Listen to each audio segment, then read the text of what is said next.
निर्मला सीतारामन यांनी आज भारताचा हंगामी अंतरिम अर्थसंकल्प सादर केलाय।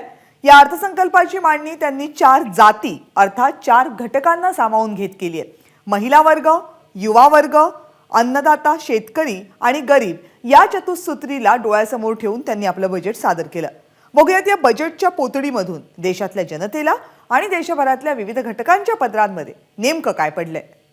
As our Prime Minister firmly believes, we need to focus on 4 major castes.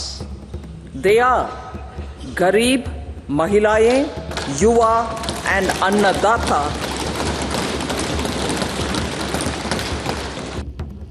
सार्वत्रिक निवडणुकांआधीचं अंतरिम बजेट मांडताना अर्थमंत्री निर्मला सीतारमण यांच्या अर्थसंकल्पीय भाषणाचा केंद्रबिंदू अपेक्षेप्रमाणे नवमतदार, शेतकरी, महिला हाच होता। कर रचनेत कोणताही बदल न करण्याची घोषणा करत मध्यम वर्गाला दिलासा देण्याचा प्रयत्न करण्यात आला। As for tax proposals, in keeping with the convention, I do not propose to make any changes relating to taxation and propose to retain the same tax rates for direct and indirect taxes, including import duties. अर्थात दिलासा देतानाच अर्थमंत्र्यांनी आणखी एक पाऊल पुढे टाकलं। वर्षानुवर्ष प्रलंबित 25,000पर्यंतचे विवादित करदावे निकाली काढण्याची घोषणा अर्थमंत्री सीतारमण यांनी केली। There are large number of petty, non-verified, non-reconciled or disputed direct tax demands, many of them dating as far back as 1962. I propose to withdraw such outstanding direct tax demands up to 25,000 rupees pertaining to the period up to financial year 2009-10 and up to 10,000 rupees for financial years 2010-11. नोकरदार वर्गानंतर सरकारचा focus हा महिला मतदारांवर राहिलाय। नारी शक्तीचे वारे सध्या देशात वाहत आहेत, त्याचं प्रतिबिंब अर्थसंकल्पातही दिसलं। बचत गटाच्या माध्यमातून 2 कोटींऐवजी 3 कोटी महिलांना लखपती दीदी करण्याचं उद्दिष्ट ठेवण्यात आलंय। मुद्रा योजनेअंतर्गत 30 कोटींचं कर्ज वाटप महिला उद्योजकांना करण्यात येणार आहे। उच्च शिक्षणात विद्यार्थिनींची संख्या वाढवण्याचं उद्दिष्ट ठेवण्यात आलंय। पीएम आवास योजनेतील 70% घरं महिलांसाठी राखीव असतील। आयुष्मान भारत योजना सर्व आशा सेविकांनाही लागू होईल। गर्भाशय कॅन्सर प्रतिबंधक लसीकरणावर भर देण्यात येणार आहे। गर्भाशय कॅन्सर लसीकरणासाठी 9 ते 14 वयोगटातल्या मुलींना प्राधान्य देण्यात येईल। युवा वर्गाचा उल्लेख अर्थमंत्र्यांनी अमृत पिढी असा केला। नवमतदारांवर भाजपने पहिल्यापासूनच लक्ष केंद्रित केलंय। युवा उद्योजकांसाठी 1 लाख कोटींचा निधी उभारण्याचा संकल्प ठेवण्यात आलाय। तंत्रज्ञान क्षेत्रातल्या युवा उद्योजकांना 50 वर्षांसाठी व्याजमुक्त कर्ज देण्याची घोषणाही करण्यात आली आहे।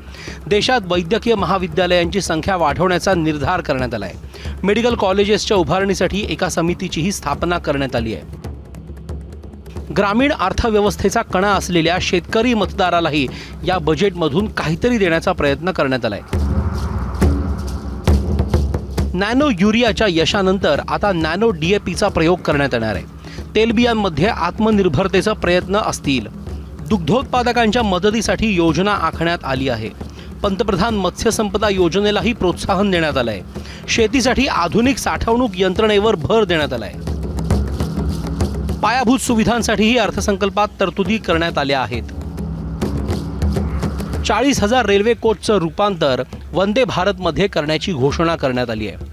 3 प्रमुख रेल्वे कॉरिडॉरची घोषणा करण्यात आली आहे। पंतप्रधान गतिशक्ती योजनेअंतर्गत ऊर्जा, खनिज आणि सिमेंट कॉरिडॉर असेल, बंदरांना जोडणारा रेल्वे कॉरिडॉर असेल, तसंच सर्वाधिक दळणवळण असलेल्या रेल्वे मार्गांचा विकास केला जाईल।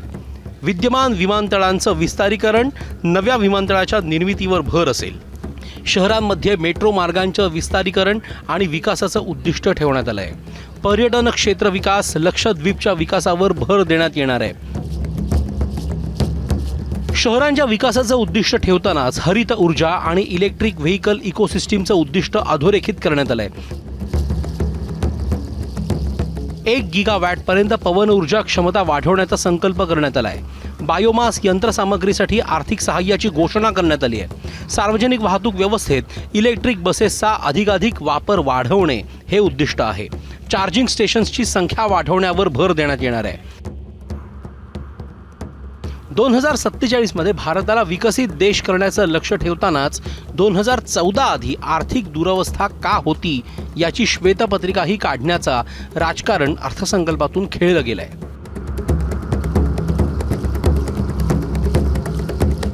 It is now appropriate to look at where we were then till 2014 and where we are now, only for the purpose of drawing lessons from the mismanagement of those years.